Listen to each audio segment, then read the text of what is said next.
My marriage to Dante Moretti shocked everyone. I've got a fiery temper and I don't back down. 3 years into our marriage, the entire Chicago underworld knew we were at each other's throats, except in bed. There, our bodies just fit. The only time we weren't at war was when we were tangled in the sheets, lost in a storm of desperate kisses and raw pleasure. Countless times he'd tell me he was obsessed with my body, always right as he was sinking into me. I thought it was his way of saying he was falling for me. That all came crashing down at an auction when he snatched my mother's heirloom from me, only to give it to her, a fragile-looking girl named Ava. That's when he showed me a cruelty I'd never seen. "It's time for a reality check, Alara," he'd said, his voice cold as ice. "Marrying you, fucking you. It was all just to keep the peace between our families. Ava is the one I want to protect." But the day I finally left Chicago, the day I announced our divorce to the world, that cold, calculating mafia don hunted for me like a man possessed. 3 years of marriage. We fought constantly, and we fucked like our lives depended on it. I thought that was just our thing, until he told me his heart had belonged to someone else all along. "Is that all you've got?" I gasped for air, sweat slicking my back as the man beneath me gave one last, final thrust. Dante's hands dug into my hips hard enough to leave bruises. This was us. Even in bed, it was a battle. A low chuckle vibrated through his chest. He pushed deeper, his lips brushing against my ear. "You always talk a big game, Alara, but your body never lies." I bit my lip, refusing to let a moan escape.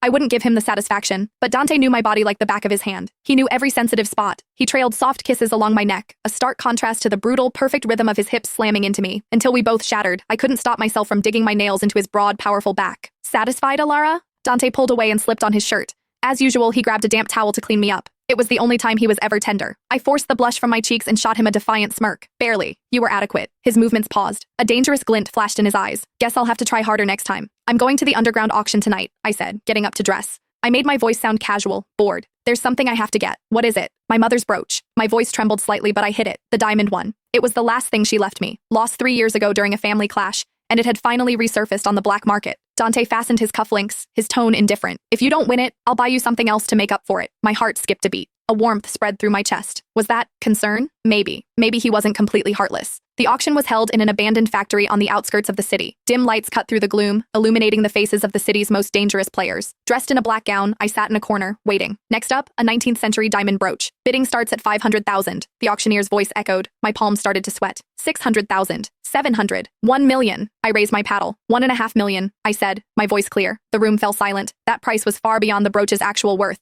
I thought it was mine. Then I saw him, Dante. And next to him stood a delicate-looking girl. She sighed. "Oh my God, that brooch is beautiful. I wonder who will be lucky enough to own it." Someone like me, with my background. I could never be worthy of something like that. She looked down, the picture of heartbroken innocence. I saw Dante's eyes flick to me. There was no surprise in his gaze, just a cold, calculating calm. 2 million, he said, raising his hand. His voice was low and powerful. My blood ran cold. "Dante, what are you doing?" I shot to my feet, my voice shaking. He ignored me and raised his paddle again. 3 million. No one else dared to bid against the heir to the Moretti family. I gritted my teeth. 4 million. Dante didn't even look at me.